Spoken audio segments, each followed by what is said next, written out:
recording. Okay, we'll go ahead and get started.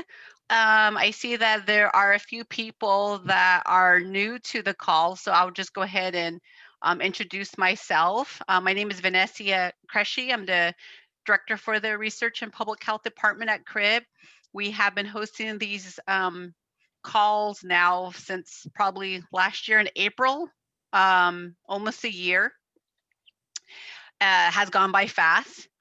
We put together information and content related to data on COVID-19 and also answer questions that people may have. Sometimes we have different guests that join too. This week we do have other things happening too with CRIB. So we have our board meeting. So then we may see each other again for those who are a part of CRIB membership. However, this call is statewide. So all tribes, tribal health programs and urban Indian health programs are welcome to attend and ask questions of CRIB or of each other. So if you can kindly sign in the group chat with your name and your tribal or organizational affiliation, that would be great. We do post a link to the recording and a copy of the notes and a copy of the slides on our CRIB website. We have a web page that's dedicated to COVID-19 related content. So those get updated within a few days' time. So here we are. So this is from last Friday. We haven't sent out our weekday situational report. Yesterday was a holiday. So this is from the report that we sent out last Friday. So as you can see, this chart shows we've had on Friday, there was 42,655 positive cases and 637 deaths, and this upswing was something that we anticipated from Thanksgiving and the holidays. And so for the whole state, there are over 2 million, almost going towards 3 million positive cases and over 32,000 deaths so far. And I just want to show a difference between the last time we've met, which was in December, and then from today or January 15th, what the threat level looks like. So we still are in the threat level of what's being called severe outbreak. But you can see in just over a month, the daily number of new cases have gone up. The infection rate looks like it has gone down, and the positive test rate has gone up. So positive test rate gone up over the past month indicates insufficient testing. So a lot of things are happening across the state.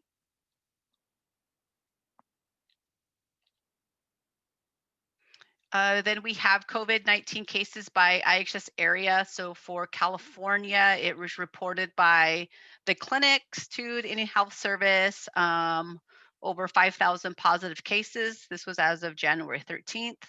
And there were over 56,000 tested.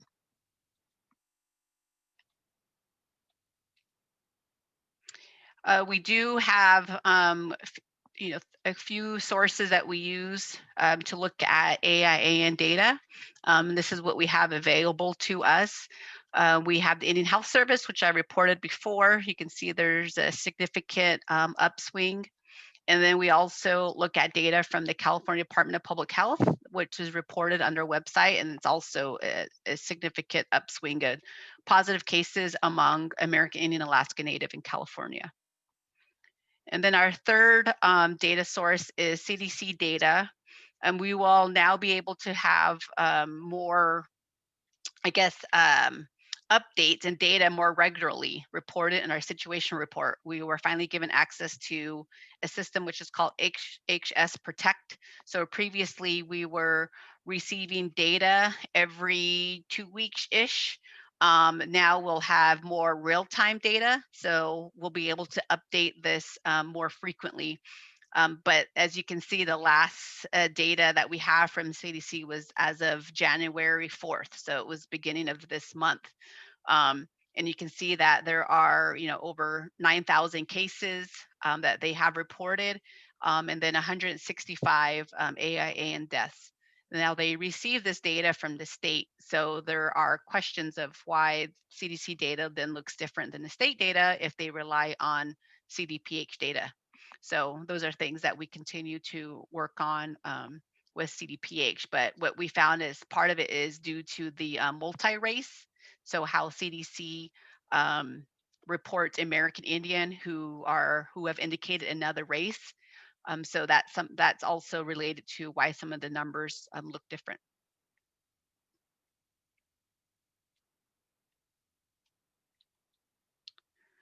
And then this is just a map for the whole state, and it's looking at using Indian Health Service. So we do not report data by clinic or by tribe. And so therefore, just to, respect people's sensitivity and also respect tribal sovereignty. So we do it as a regional. So you can see that the number of that the region that has reported the most positive cases to the Indian Health Service are in the North Coast and Cascades area. So that's 1,727. And the area that has reported the least amount is the greater Los Angeles area. Again, they may be doing testing and that's reported to the state, but they may not report it to the IHS. And this is using Indian Health Service data. We don't have access to more granular state data, so we're not able to put together a map like this using CDPH data.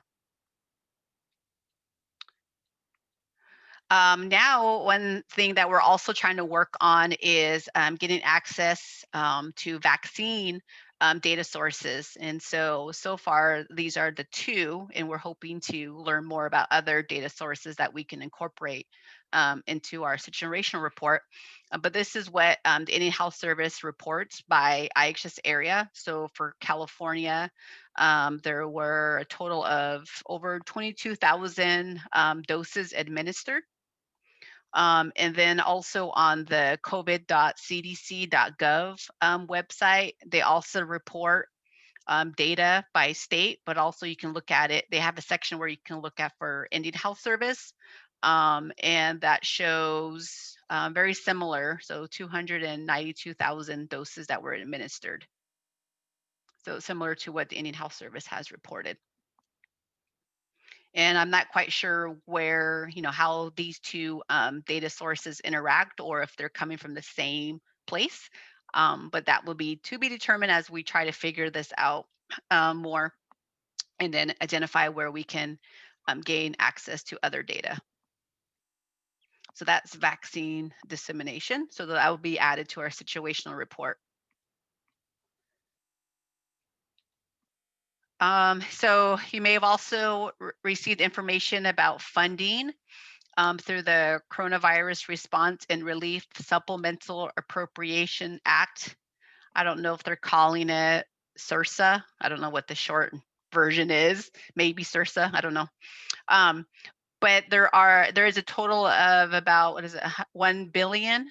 And so of that allocation, 210 million are related to vaccine costs. The distribution decision, I didn't see that has been determined yet, according to the Indian Health Service website.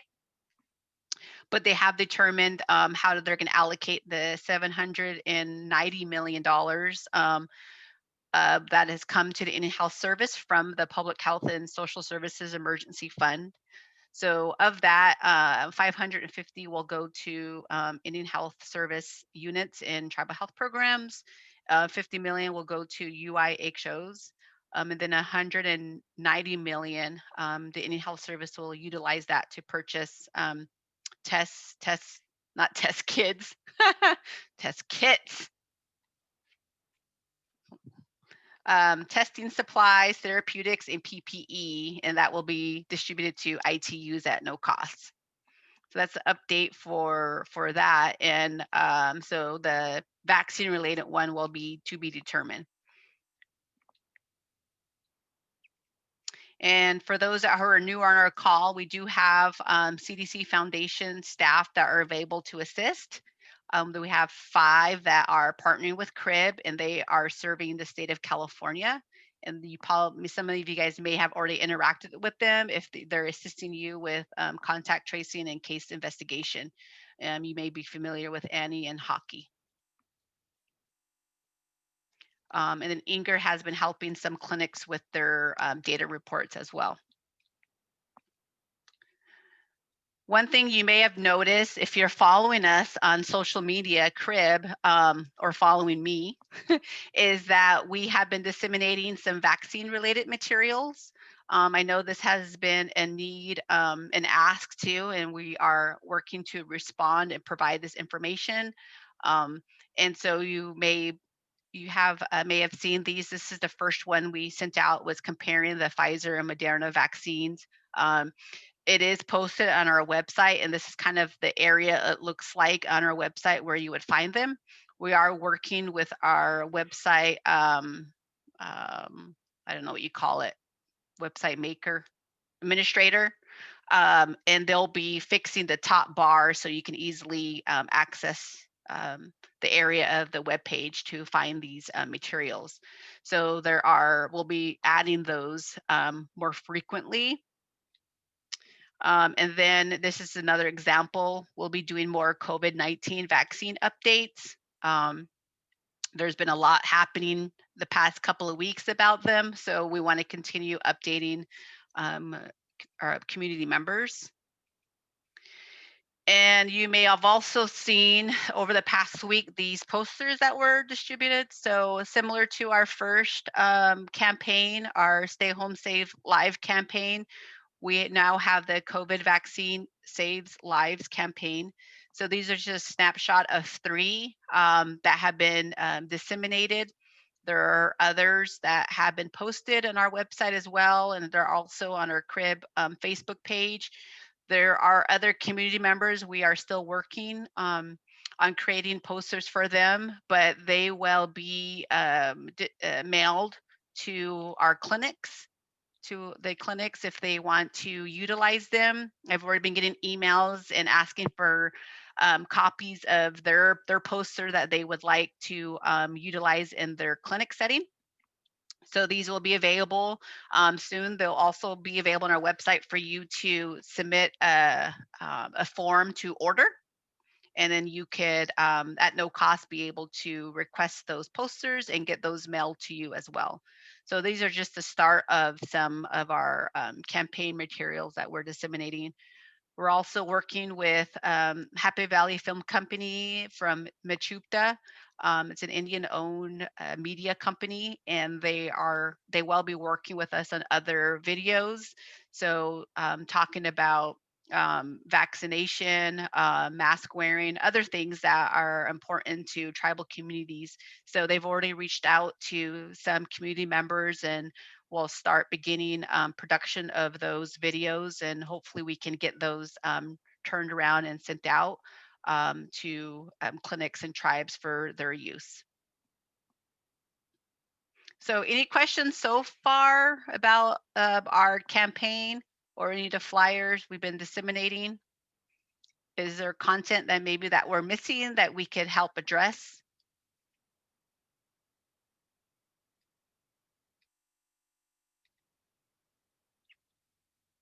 I'll keep going. This is just an update. So this was posted and disseminated this past weekend. CDPH issued a news release. It's been in the media, articles about the Moderna vaccine. There was one lot um, of that seems to, there's 10 people who received medical that required medical attention. And those individuals, the 10, all appeared to be experiencing a possible severe allergic reaction. And so right now those cases are being under investigation. There's only one cluster related to that one lot, and they have been posting the lot number. So please be aware of that if you received any doses with that lot number.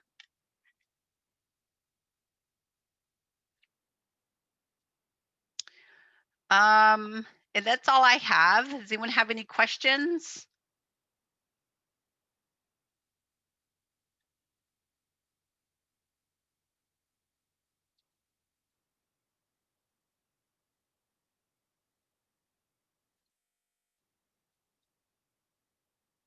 Rosario, do you have any updates?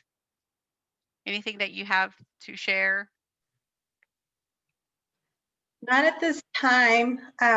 We have been, I guess the only major one is we've been sending out COVID care kits Yes. to some of the programs. And, you know, we're continuing to send out batches as they become available. It is taking a little longer to process them and bundle them than we thought, but it's a pretty substantial kit that elders and those with other chronic illnesses can use. And they are being distributed directly to the clinics to then distribute to the communities. So I think so far we've sent out about 2,000 kits, and hopefully we can get a few thousand more out in the next coming weeks. So Great, thank you. that's it. Thanks.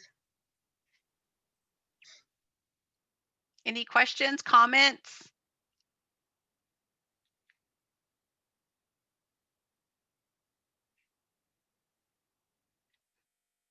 I feel so alone if no one's asking questions. I'm just talking to myself.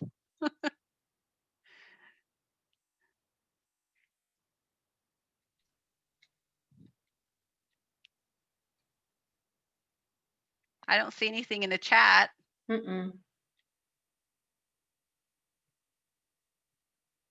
Okay. Everyone's good with their vaccination?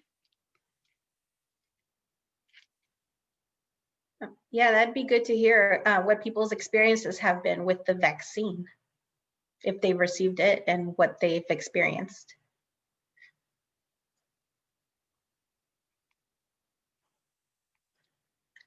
Hello, can you hear me? Yes. Hi, this is Vice Chairman Neil Perone from the Tule River Tribe. Hello. Hi, I took the vaccine maybe a couple of weeks ago now. It was just soreness at the site in my arm. It was probably sore for about 3 days. I was nauseous for about an hour, but that went away right after I ate something. But the one issue that's been kind of staying is that it's like my eyes are like really itchy.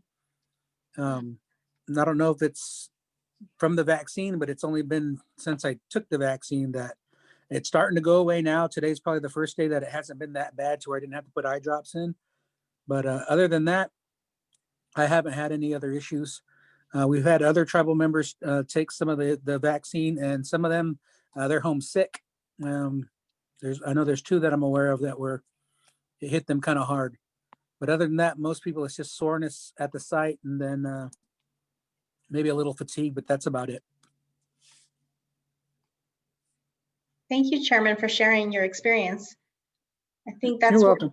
We've heard that with a few other folks, including some of my own family members who were lucky enough to get that early on. Very similar to what you were describing, except not the itchy eyes, but you know, sounds consistent. Yeah, there's 2 of us here that took it that got the itchy eyes.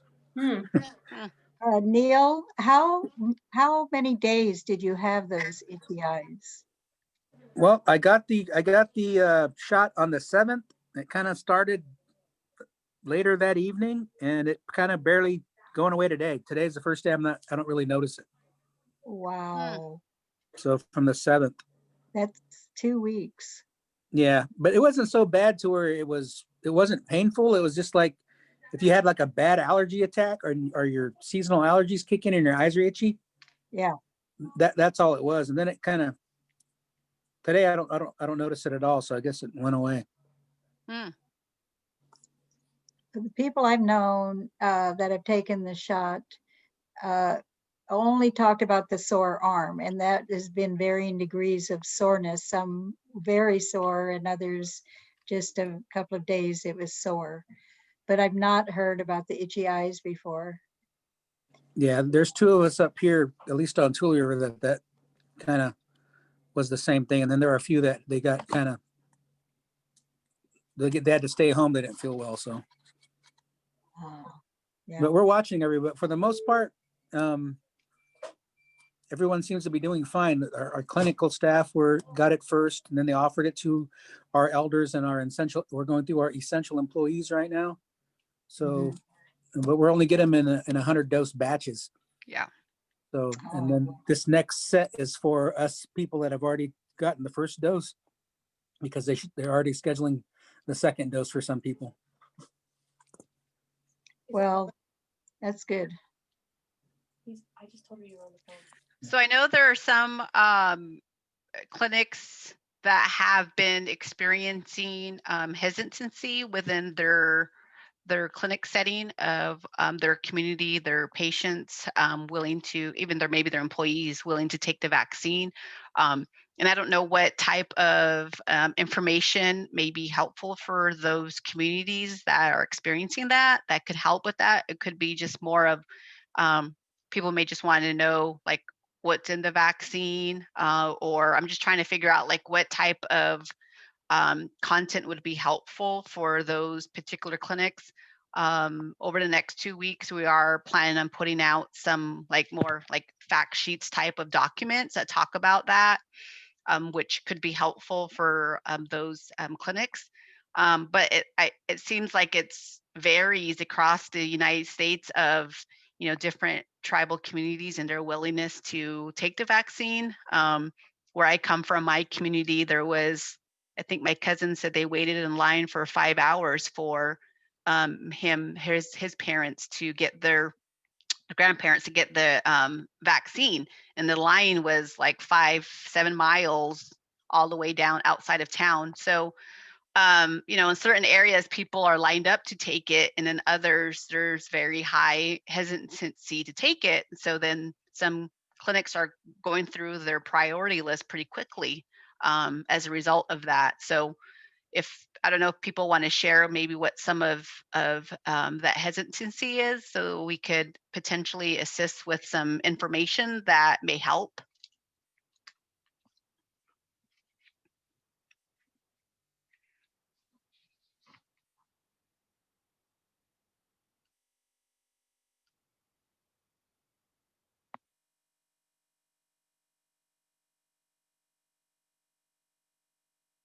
No?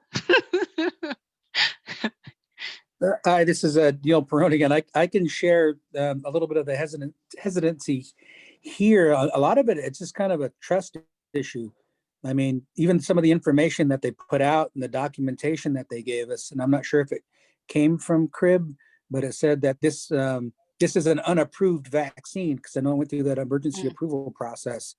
So that could be it. A lot of people, they just don't trust the government, I hate to say, but that's just the truth of the matter here anyways.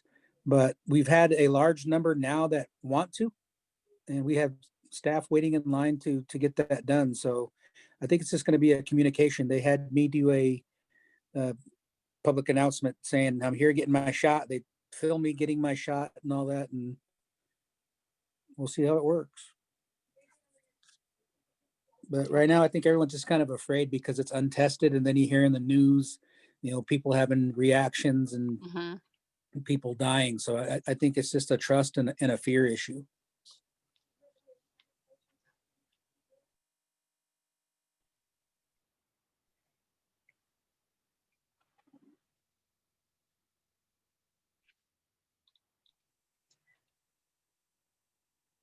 No one else? Okay, well, we'll continue proceeding how we're proceeding with our campaign and the posters. And if you can see those posters, it's not necessarily CRIB saying it. We're using the words of the individuals that have taken the vaccine and why they're taking it. I think it's better to hear from people who may look like them or resonate with them. They're, you know, elders or tribal leaders. So that's kind of the way that we've been approaching it, not saying, you know, CRIB is encouraging you or wants you to take the vaccine, but more of these are the reasons why these individuals chose to take the vaccine, or why they will take it if once they are, you know, given the opportunity to take the vaccine. So, and then people can make the decision that they choose to take it or not. But that's kind of the approach we've been taking. We do have others that are going to be a part of our campaign. we still haven't have a draft of some of the other community members and tribal leaders, like the one from Redding Rancheria. We haven't finished that poster yet. So there's still others in the queue as well. Vanessa, I do have one question I'd like to pose to the group. There was some concern over the weekend that the public safety power shutoffs, as a result of the high winds, may affect some of your vaccine and other things that you keep on in a refrigerator. So I'm just wondering if anyone on the call or on this webinar was affected by the PSPS, the public safety power shutoffs. And if so, did that in any sort of way impact your vaccine?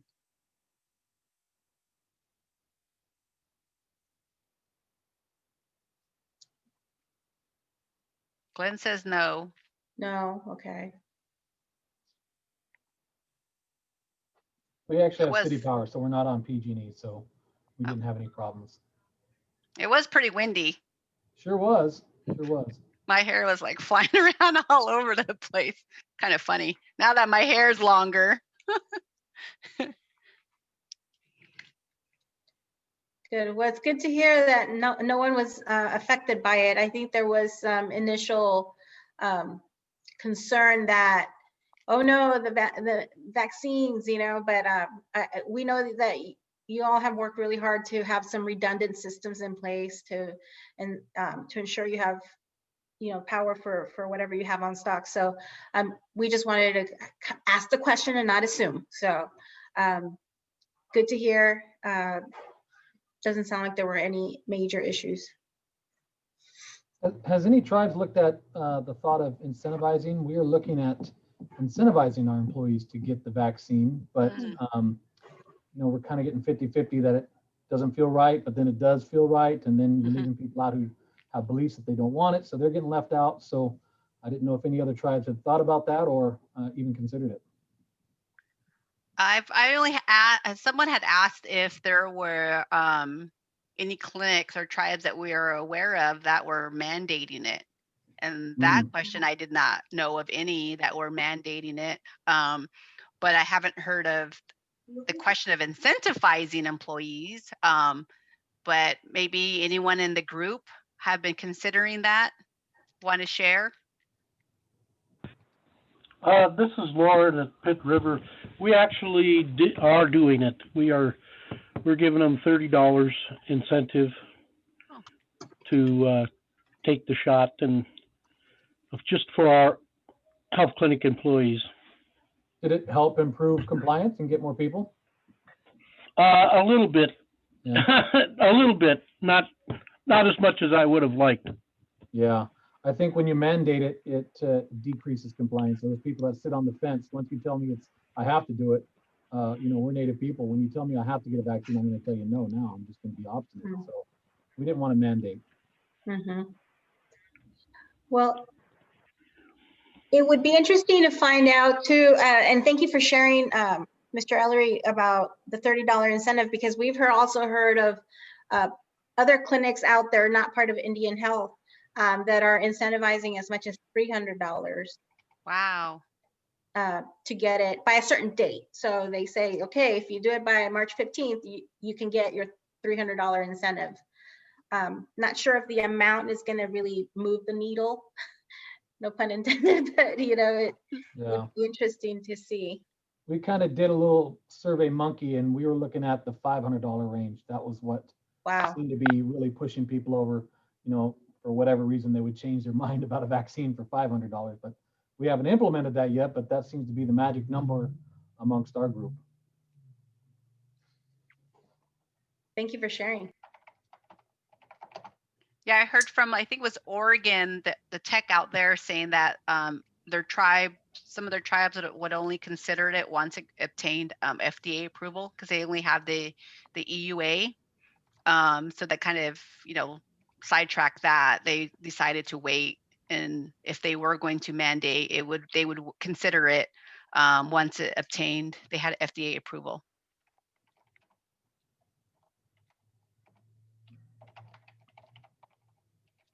Anyone else have been thinking about that? Incentivizing?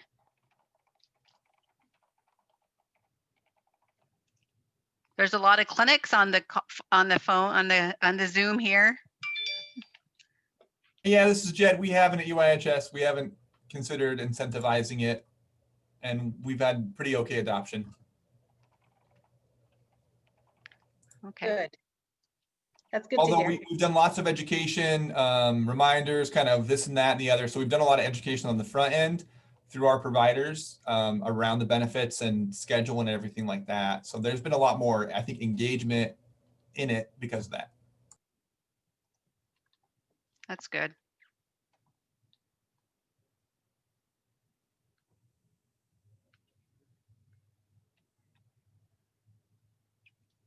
Thank you for sharing that.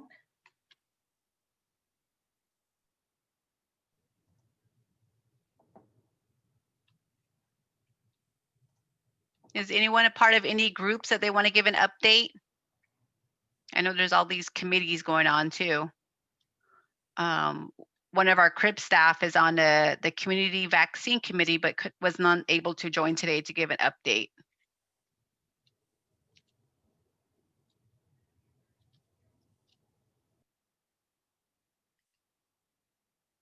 No? Okay. I was considering shifting this call to once a month. I don't know if that would be okay with folks. We seem to kind of been tapering off on a lot of the content that we would be updating the team. Plus, the state has their calls, I think, twice a month now, and they started the tribal listening session or listening call. And then on top of that, there's still the Cal OAS calls. And then on top of that, I think the area office has some calls too. So I'm trying to, I don't want to compete or be duplicative as well. So I try to give, if possible, updates on those other calls too. But it may make more sense to just do a once a month call, given all the other calls that are going on about vaccines too. Sounds good. Okay, well, thank you, everyone. I appreciate your time. And as always, if you have other questions, you know how to reach us. Thank you. Bye. Have a good Bye. afternoon. Bye.